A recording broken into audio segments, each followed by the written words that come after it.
Okay, the time is 7 o'clock. We're going to go ahead and call the meeting to order. We'll start with the Pledge of Allegiance.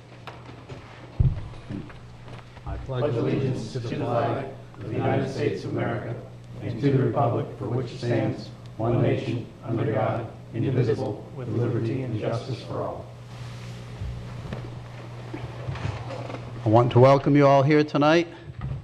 Also welcome anybody watching at home on TV, including without limitation my grandchildren, our grandchildren, Adam and Anna from Virginia, visiting our wonderful county. Okay, the next item on the agenda is additions or deletions to the agenda. Do we have any? If not, we'll proceed with the agenda. Item 3 on the agenda is approval of the minutes of March 23, 2017. Do we have any motion concerning the minutes? Motion to approve. We have a motion to approve. Mr. Stewart, do we have a second? Second. We have a second. Mr. Brognano. Any discussion? All in favor, please signify by aye. Aye. Any opposed? Hearing none, that motion carries unanimously. Item 4 on the agenda is a public hearing. I'll go ahead and read it into the record. It's consideration of proposed land development regulation amendment to Chapter 913, which is subdivisions and plats, allowing lot splits for commercial property. This is a legislative matter. And we'll start with a presentation from county staff. Good evening. Thank you, Mr. Chair. For the record, I am Ryan Sweeney, Senior Planner with the current development. Tonight we have a proposed LDR amendment to Chapter 913 to allow for commercial lot splits. A little bit of background. On February 14, 2017, the Board of County Commissioners directed staff to draft this LDR amendment. And the goal is to provide a more streamlined process for dividing commercial property. And staff has drafted changes to establish a more streamlined alternative and supports the amendment with the proposed controls. Some additional background. The current subdivision ordinance allows for a one-time split, regardless of zoning, if the property is not split after July 23, 1983. That's when the subdivision ordinance was first enacted. So each property has a one-time split eligible, but if they've utilized it since that date, then the next bullet point, any additional divisions require the formal platting process. So you get one-time split, and other than that, it's the formal subdivision platting process. And finally, some additional background. The formal subdivision platting process is a multi-step process and can be lengthy, especially in relation to a small number of lots or divisions. Many other jurisdictions do provide a minor subdivision process, especially where a paved street is already in place, and essentially this is what we're creating. So under the proposed ordinance, allows additional splitting and or division of certain commercial property through an AA site plan process instead of the formal subdivision platting process. The resulting lots must be served by a paved street and other infrastructure that already exists or is committed to in the future via recorded covenant. And the new process can be utilized for previously platted commercial lots and tracts or larger unplatted commercial parcels, provided those resulting lots will be 1 acre or larger. And also the proposed ordinance provides a new optional process. It will not completely replace the current subdivision platting process. Most large commercial properties will still utilize the formal subdivision platting process. Also, changes or modifications to previously platted common areas must be replatted. So a stormwater tract that was platted already has to be replatted for the statutory replat requirements. And lastly, this change does not apply to residential property. They are still required to go through the formal platting process. And with that, staff's recommendation is that the Planning and Zoning Commission recommend that the board adopt the proposed commercial lot split ordinance. Thank you. Does any commissioner have any questions of staff? I have one. Yes, Mr. Grau. Yes, just out of curiosity, is there a reason that this is just relating to commercial splits versus residential as well? Yeah, I'll address that. Stan Bowling, Community Development Director. All commercial development is subject to site plan requirements and site plan approval. So there's essentially another process to take a look at all the sorts of elements we look at with a single-family subdivision. For a single-family residential, really the subdivision process is the time to, and gives us the ability to look at, you know, the big picture lot layouts and so forth, apply environmental regulations. For commercial development, we have a process in place for site plan approval. So because we have that control process, we felt it was appropriate to do this for commercial development. Again, as Ryan was saying, we could see this being done for kind of truly a minor subdivision, creating just a few lots or maybe one lot. It's not the kind of process that will be used for a large subdivision where you're laying out, you know, entire roadway systems and that sort of thing. So the difference is commercial development, site plan approval is required, and the design professionals, staff, you know, we've got those regulations in place and are used to using it, and it seems to be effective. Thank you. Any other questions of commissioners? I do have a couple of questions, as I indicated to Stan earlier today. When I read the minutes of the commissioners' meeting, I think that was a February 14 meeting, I was under the impression that Commissioner O'Brien was looking for something, a streamlined process for changing a lot in an already existing subdivision. And I know Wesley Davis appeared as basically as just a person to be heard, member of the public. But he talked about the same thing, and he talked about Dunkin' Donuts, where due to a lot adjustment, a developer must undergo the entire replant process. So I kind of expected to see an amendment which dealt with adjusting a lot that's in an existing subdivision. But when I came across the second part that was added here, we don't have page numbers, but it starts off, any division of an unplatted commercially zoned property.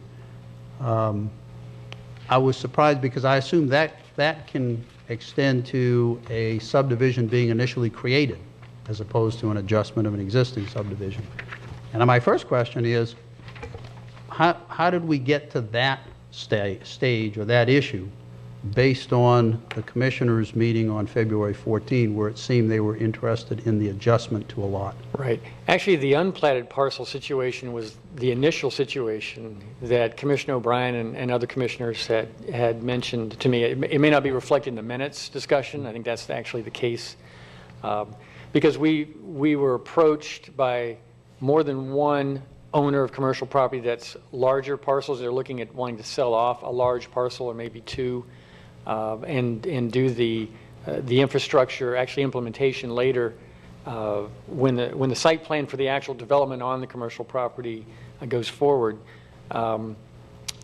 So, you know, the minutes don't reflect that, but that was also part of the discussion, and that's actually what initiated things. And the other situation had come up. In fact, we had an application in, and that Mr. Davis is referring to, about having to create another parcel out of a larger commercial lot in an existing subdivision. And our view was that's an even easier situation to deal with than what was actually the initial unplatted property situation that caused the discussion item to come to the board meeting. But that's not reflected in the board minutes, but that's how it was actually originated.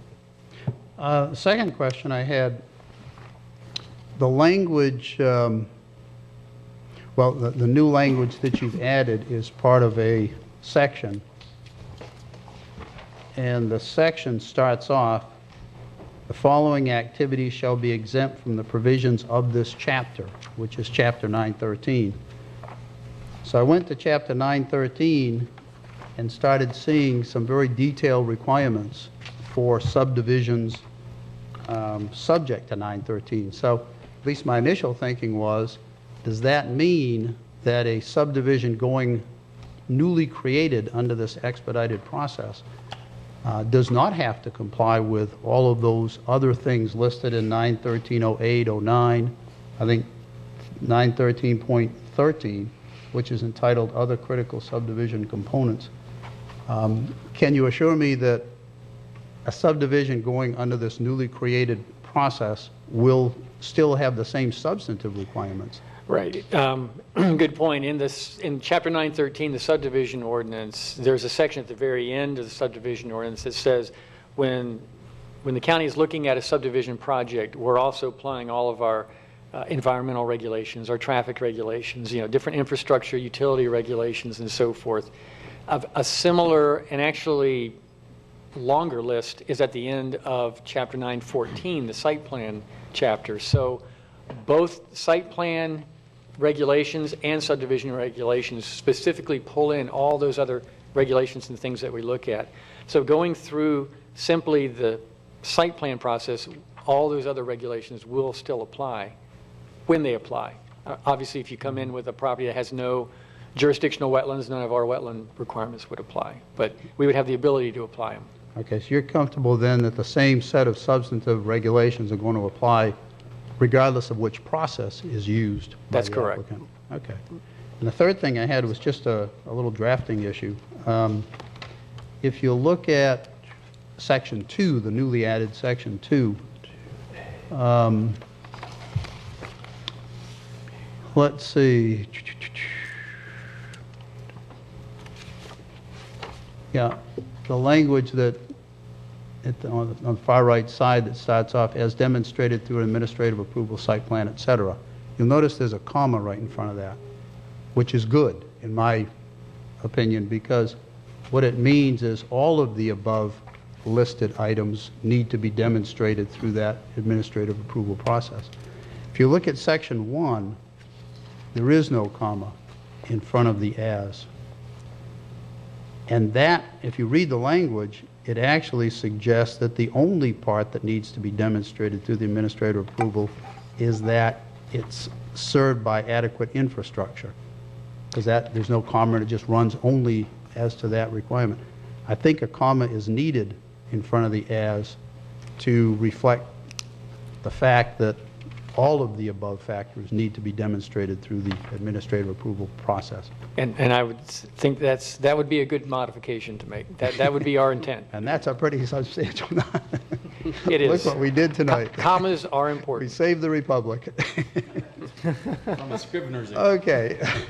Now, that's all I had. Does any other commissioner have any other comments to staff? If not, this is a public hearing. We'll go ahead and open the public hearing for any comment. You, sir, do you have any? Okay. It appears that we have no public comment, so we'll go ahead and close the public hearing. At this point, gentlemen, what is your preference? Make a motion to approve with one condition, adding a comma after the word as in Section 1. Before the word is. Before the word as in Section 1. Okay, we have a motion from Mr. Brognano. Do we have a second? Second. Second from Mr. Grawl. Any discussion on the motion? All in favor, please signify by aye. Aye. Any opposed, like sign? Hearing none, that motion carries unanimously. That brings us to item 6 on the agenda, planning matters. Oh, I'm sorry, Commissioner, item 5, Commissioners' matters, the bottom of the first page here. Any commissioners have any matters to come before us today? If not, now we are to item 6, planning matters. Mr. Chairman, just a couple of things. This coming Tuesday, the Board of County Commissioners will consider the special exception request for FP&L's, the second solar farm, Blue Cypress, that you all recommended approval of at your last meeting. And at your last meeting, you had recommended a slight change to one of the conditions, and that change has been incorporated into the recommendation that staff was making to the board. So P&Z and staff have the same recommendation to the Board of County Commissioners. That's coming up. Also wanted to let you know that we would normally be scheduled for a second Planning and Zoning Commission meeting in April 27th. It does not appear that we will have any items for that meeting, but it does appear that we will have items for the May 11th and May 25th meeting coming up, just to let you all know. And that's all that I had, Mr. Chairman. Okay. Mr. DeBrawl, any matters for the Attorney's Office? No, sir. Anything else to come before us tonight? If not, 14 minutes, 35 seconds. Meeting's adjourned.